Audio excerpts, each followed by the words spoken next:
बांसवाड़ा वालों का कहना है कि डूंगरपुर में पहले 5 साल निकाले, अब बांसवाड़ा में ज्यादा समय देना है, उस वजह से हम थोड़ा लेट हुए। लेकिन फिर भी मैं आप सबको दिल की गहराई से धन्यवाद देना चाहूंगा। 11 बजे से कार्यक्रम शुरू है और ये 6 बजने आ रही है, फिर भी आप डटे हुए, उसके लिए एक बार जोरदार आपके लिए तालियां बजा दी जाए। आज ये जो जुनून है, ये उत्साह है, एक जोश जज्बा है, ये संकेत कर रहा है कि आने वाले समय में हमारे इस क्षेत्र के साथ साथ पूरे देश के अंदर एक शानदार क्रांति लाएंगे। ये संकेत कर रहा है आज का जो जुनून। साथियों, विश्व आदिवासी दिवस, ये जो दिवस है, ये हमारे लिए, इस देश के लिए, पूरे विश्व के लिए और मानव मात्र के लिए एक महत्वपूर्ण दिवस है विश्व आदिवासी दिवस। आज ये विश्व आदिवासी दिवस हमारे पूर्व वक्ताओं ने बता दिया होगा उसका कब घोषणा हुई, कब से मनाया जा रहा है, इसका उद्देश्य क्या है, और इतने समय में 1994 से लगा के आज तक कहां कहां मनाया गया, किसने मनाया गया, कौन रुचि ले रहा है, किस सरकार ने रुचि ली, इस दिवस का उद्देश्य किसने बताया, आप सब भली भांति जानते हो, पूर्व वक्ताओं ने बता दिया होगा। विश्व आदिवासी दिवस हमारी होली है, मान लो दिवाली है, आपका दूसरा कोई त्योहार है, सबसे बड़ा त्योहार विश्व आदिवासी दिवस का दिन है और सबसे बड़ा त्योहार है ये हमारे लिए आज। साथियों, वो दिन याद आ रहा है मुझे जब 2015 के अंदर 2016 में हम कलेक्ट्री गए थे, विश्व आदिवासी दिवस मनाना है, हमें कहीं जगह दिया जाए। तात्कालीन प्रशासन, तात्कालीन सरकार ने कहा नहीं मना सकते हो आप। हम लोगों ने इधर इधर हाथ पैर मारे, जगह नहीं दी, सरकारी कहीं परमिशन नहीं दिया, और हमने गोकलपुरा में जाके सोमालाल जी के घर पे, उनकी निजी जमीन पे विश्व आदिवासी दिवस मनाया था। शुरुआत में बड़े पैमाने, शुरुआती एंडिंग की अगर बात करें, थोड़े संख्या हुई थी और उस समय कई लोग हंसते थे, कई लोग ताने मारते थे, लेकिन मुझे इस विचारधारा पे गर्व है कि इस विचारधारा ने आज ऐसी क्रांति ला दी है कि हर घर के अंदर, छोटा बच्चा से लगा के बड़े बुजुर्ग के अंदर आज जोश जुनून है, एक उत्साह जगा हुआ इस दिवस को लेके। यह दिवस इसलिए मनाया जा रहा है, यूएनओ ने, विश्व ने मिलकर इसलिए इसको घोषित किया गया है क्योंकि इस धरती को बचाना है, मानव जीवन को बचाना है, और मानव जीवन को बचाना है तो प्रकृति को बचाना पड़ेगा, और प्रकृति, कुदरत तभी बच सकती है कि आदिवासी समाज बचेगा तो ये कुदरत, प्रकृति बचेगी, जल जंगल जमीन बचेगा। ये विश्व के कई बुद्धिजीवियों को समझ में आया कि पूरे विश्व के अंदर जो ग्लोबल वार्मिंग हो रही है, पेड़ कटाई हो रही है, इधर इधर पहाड़ों को, प्रकृति के साथ जो अन्याय हो रहा है, उसका एक ही उपाय है, क्योंकि उनकी रक्षा आज से हजारों सालों से आदिवासी समाज करता आया है। आदिवासी समाज का संरक्षण करेंगे तो प्रकृति का शरण होगा।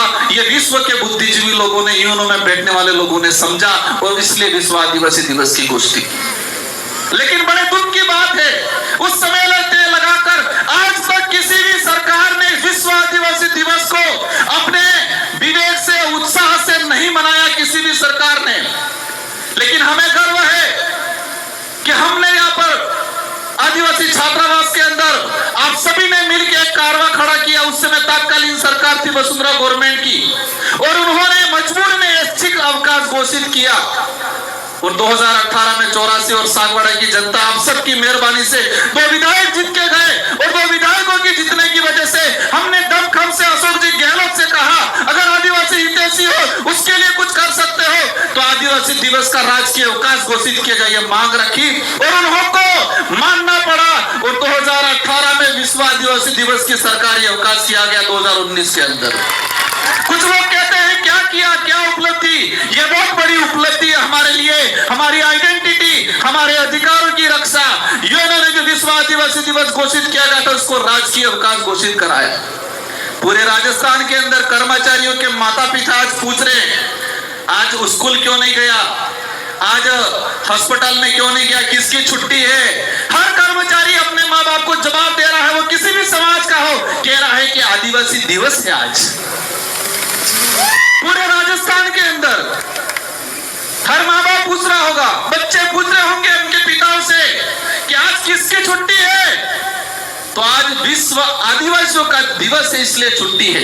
ये हमारी बहुत बड़ी उपलब्धि हुई है और इसकी वजह से आसपास के जितने जो राज्य हैं, मध्य प्रदेश, महाराष्ट्र, छत्तीसगढ़, झारखंड, सभी राज्यों के अंदर राजकीय अवकाश घोषित किया। वो आप लोगों की बदौलत, आप लोगों ने संघर्ष किया, इसलिए आज देश के अंदर जो हालात बने हुए हैं।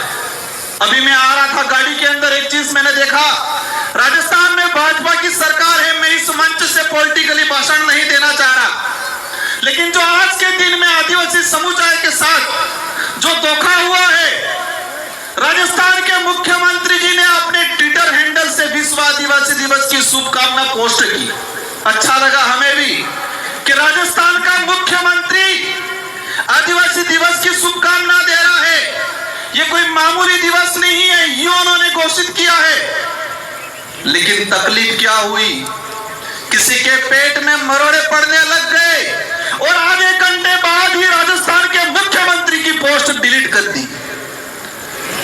हम जानना चाहते हैं मुख्यमंत्री जी से कि आदिवासी दिवस का आप शुभकामना दे रहे हो, आधे घंटे बाद आपके ट्विटर हैंडल से आपने डिलीट कर दिया, क्या दिक्कत हो गई आपको। ये साबित होता है वर्तमान सरकार का आदिवासी समुदाय को लेके क्या दूरदृष्टि है, क्या सोच है उन लोगों की। पोस्ट किया, आधे घंटे में डिलीट कर दी मुख्यमंत्री के पोस्ट से। किसका दबाव आया आप पे, आप नहीं चाहते हो आदिवासियों का भला। आज हम आपसे उम्मीद थी कि आज आदिवासियों के लिए कई बड़ी घोषणा करते, इस इलाके में आके दिवस मनाते, आदिवासियों के अधिकार को लेके, शेड्यूल 5 के जो प्रावधान को लेके बात करते। लेकिन उनको लगता है कि ये समाज ऐसे ही वापस कब्जे में आ जाएगा, जुमला फेंक देंगे, झूठ बोल देंगे, छोटी मोटी योजना दे देंगे। लेकिन ये समाज, इस क्षेत्र की जनता अस्तित्व के लिए, स्वाभिमान के लिए लड़ना सीख गई है और वो लड़ेगी।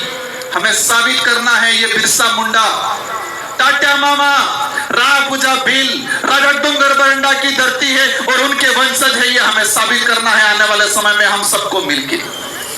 आज देश के जो हालात बने हुए हैं, देश में विस्थापन हो रहा है, आप सबकी बदौलत मुझे दिल्ली की, देश की सबसे बड़ी सदन में जाने का अवसर मिला।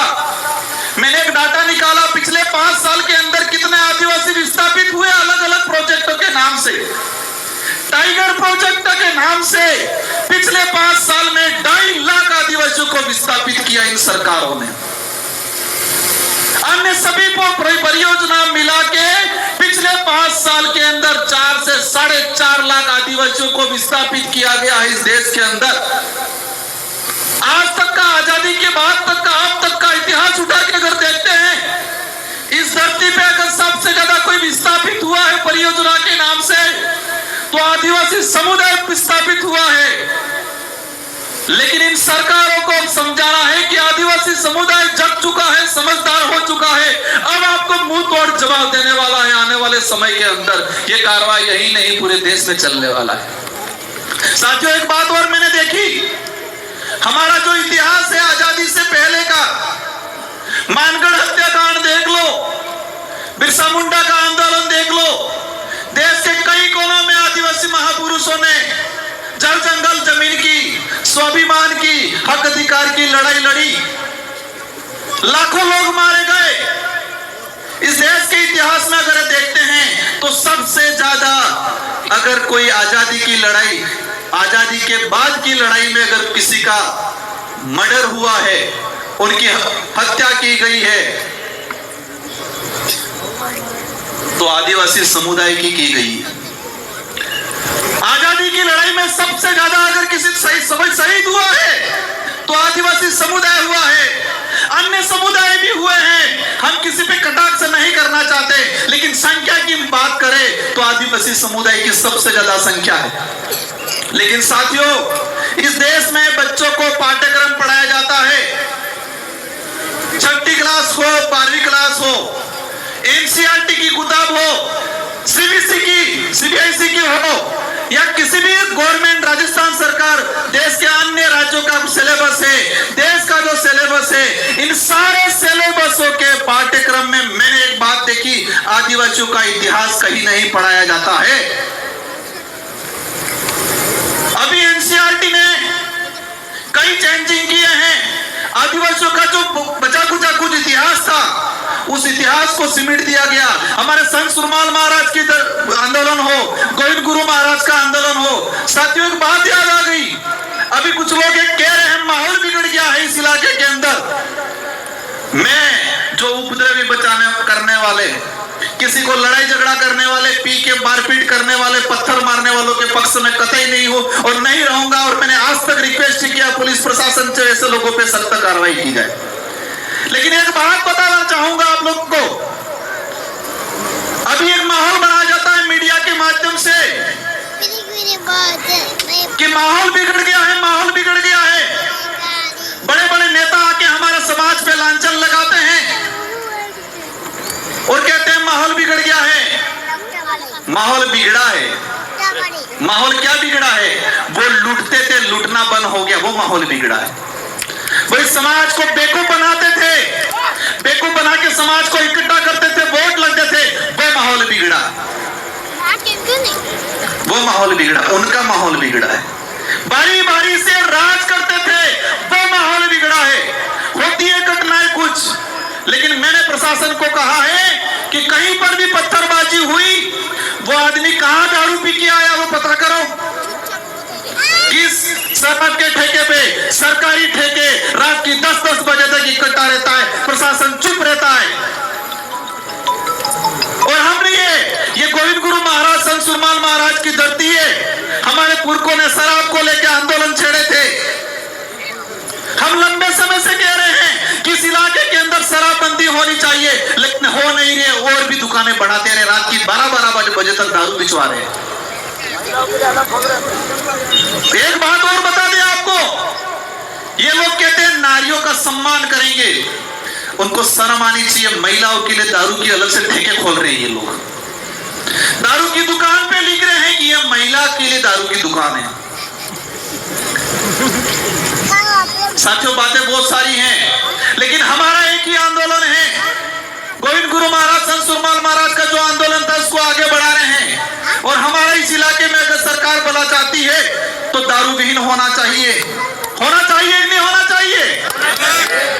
हमारा गरीब आदमी खुद देसी कोई 2 बोतल बना लेता है और 2 बोतल बना के अगर पीने का काम करता है या कहीं 60-70 रुपए में बेच के घर गुजारा चलाता है, वहां कार्रवाई होती है। और वो आदमी, उसका कोई मेहमान आ गया, पूजा पद्धति है, तो उसको सरकारी ठेके पे 800-1000 रुपए में बोतल लानी पड़ती है। जो काम 60 रुपए में हो रहा है, वो काम ये लोग 1000 रुपए में करवा रहे हैं और कह रहे हैं माहौल बिगड़ गया। આપણે કોને પામણ આવી ગયું તો 60 રૂપિયાની બોતલ બાજાન પીવા વાળો બુजुर्ग आदमी तो 60-70 रुपए में काम થાય કે नहीं થાય? लेकिन ये सरकार, यहाँ का प्रशासन उस गरीब आदमी की बंद कर रहा है, उसको कह रहे कानूनी कार्रवाई की कह रहे। लेकिन बाहर रात की 10-10 बजे तक अंग्रेजी शराब बेचने वाले ठेके खुले रह रहे, वहां पर कार्रवाई नहीं कर रहे हैं ये लोग। इसलिए हम सबकी जिम्मेदारी है, जो विशेषकर युवा साथी है उनको कहना ही चाह रहा हूं मैं कि दारू हमें बंद करना चाहिए। इंग्लिश दारू तो बिल्कुल बंद करना चाहिए। इंग्लिश के लिए हाथ खड़े कर दो सब। दो पैर बंद रात्रि जाएंगे गाड़ी दियो नहीं क्यों? तो आज धर्म को लेके माहौल बना रहे हैं ये लोग। मैं बांसवाड़ा गया था, एक कार्यक्रम में एक आदमी को पोस्टर, दारू पिला के पोस्टर पकड़वाया था।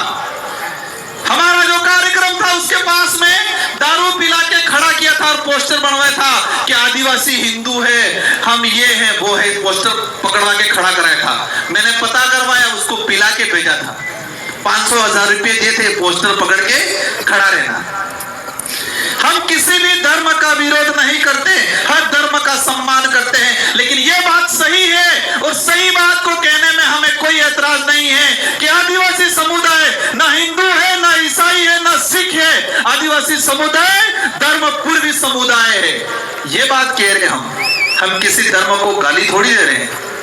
हमारा समाज ऐसा है, 1000 लोगों का परिवार है, गांव है, और एक कोई अन्य समाज का, ब्राह्मण हो, जैन हो, राजपूत हो, उस आदमी का घर होता है, सब मिलके उसकी सुरक्षा करते हैं, कभी परेशान नहीं करते। ये समाज है वो। किया आज तक हमारे पूर्वजों ने भी नहीं किया, हमने भी नहीं किया। हम भाईचारे के साथ रहना चाहते हैं, लेकिन माहौल क्या बना रहे हैं? क्या माहौल बना रहे हैं? संत सुरमाल महाराज ने इस क्षेत्र में हक अधिकार को लेके, जल जंगल जमीन को लेके, भक्ति को लेके, बेट बगार के खिलाफ, मुगली शासन व्यवस्था, अंग्रेजी शासन व्यवस्था, राजा रजवाड़ों की शासन व्यवस्था के खिलाफ लड़े। लेकिन माहौल क्या बनाया? यह सिर्फ नर्ग बसाता था भक्ति। बिलराज कायम करने की गोविंद गुरु महाराज ने वो कल्पना की थी। हम सबका सपना है, और यह बात याद रखना, कोई कुछ भी कहे कि नहीं बनेगा बिल प्रदेश, वही लोग 5 साल पहले जोहार का विरोध करते थे, आज जोहार बोल रहे हैं। वही लोग 5 साल पहले आदिवासी शब्द का विरोध करते थे, वनवासी कहते थे, वही लोग आज आदिवासी शब्द पे आ गए। और मैं कहता हूं 5 साल बाद यही लोग कहेंगे बिल प्रदेश बनना चाहिए, क्योंकि उनका बेटा कहेगा बिल प्रदेश बनना चाहिए। जितने विरोध कर रहे हैं बिल प्रदेश को लेके